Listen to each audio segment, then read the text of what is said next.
Hello guys. Yan. Ngayon lang ulit nakapag-video.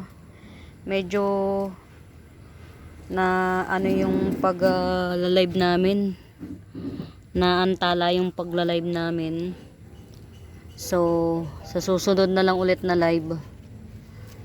Kita-kita tayo ulit. I will try my best na ma-flex lahat kasi nung may 2 set sana yung live. Hindi siya excuse. Pasukan ng ano yung ilong ko. Ng lamok. Dami kasi lamok. Hindi na flex lahat. So, hopefully etong susunod na live ma-flex siya. Uy, buhay na si ano oh. Si Bublo na ano na matured form. Alam nyo guys, ang tagal niyang ang tagal niya bago siya nag-okay, ang tagal. Si Bublo matured form. Meron ako niyang juvenile oh. Tingnan nyo naman ang juvenile guys oh. Oh. Tas nginat-ngat pa. My God. Yan. Magulo ang ano ko ngayon guys, ang magulo yung lugar kasi nung mag live selling kami tas bigla naman nanganak yung kapatid ko, naiwan yung mga halaman na nagkalat. So ngayon ko pa lang siya aayusin.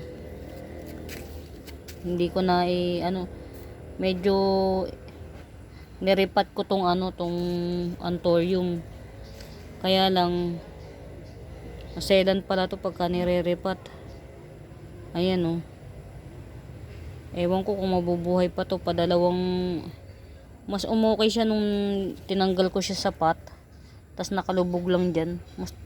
To lungay-ngay na to nabuhay pa oh. Ito yung bagong niya eh. Hindi ko alam kung anong anthurium to guys, pero bigay lang kasi to sa nanay ko. Parang madi-disaster pa ata. Dapat pala hindi ko na tinanggal sa Hindi ko na siya nirepat kasi lupang-lupa kasi yung pinagtaniman niya, lupang-lupa. Nung nirepat ko yun, hindi na siya gumanda. Yan. Aayusin ko pa lang guys ulit ang garden kasi medyo na siyempre pagka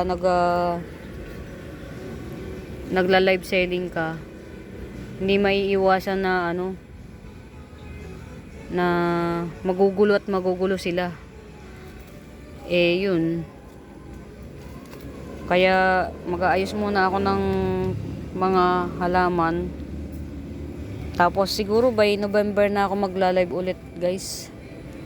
Mga 3rd week ng November try ko kasi syempre try ko kung ano yung mga pwedeng i-flex ulit. Medyo kasi medyo nagulo yung mga halaman. So magpapanibagong magpapanibagong ayos.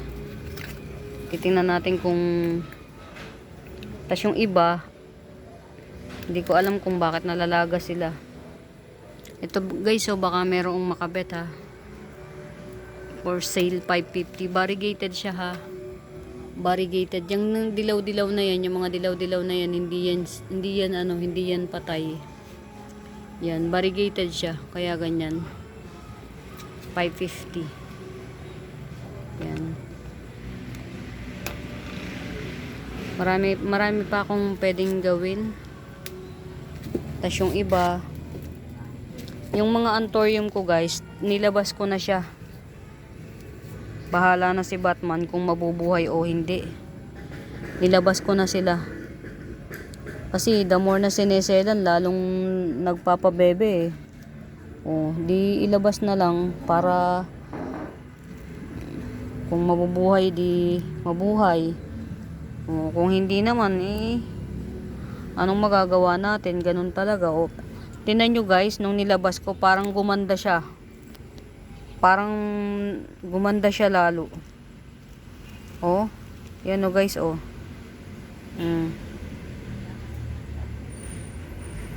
Nilabas ko siya sa naaarawan. Kasi nga, supposedly, itong mga to, i-flex na to, fourplex. Kaya lang, bigla nga naman nanganak yung kapatid ko. So, hindi ko na alam kung anong gagawin ko. Siyempre, kailangan ako sa hospital, naiwan tuloy. Fourplex na to actually. Yan o. Mga fourplex na siya. Hindi lang siya kumbaga sa ano.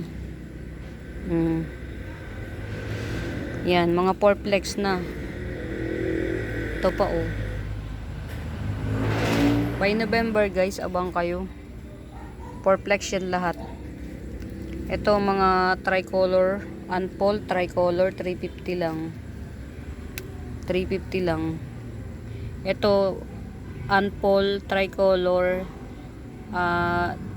late bloomer. Pwede na kahit ito malaki na to, 300. Pero yan yung guys, oh. Pag lumaki yan, maxi coat lang lagay nyo. Yan oh, ganyan yan siya. Ayan yun oh guys, oh, mga tricolor yan. Ito pa oh. Mga tricolor na legit. Ito sana maganda, kaya lang nagsesilan eh, pabebe. Yan. Marami tayo guys na mga mga hindi pa na flex. Ipeplex sana, kaya lang bigla naman nagkaroon ng aberya. Yan. Abang kayo guys ha, sa susunod na live. By November, mga ganun. Peplex ko tong mga to. Kahit magdalawang set ulit. Kasi nung nakaraan, unang set, hindi na nasundan kasi nga nanganak. Tong last live. Abang kayo sa susunod na live guys ha. Bye.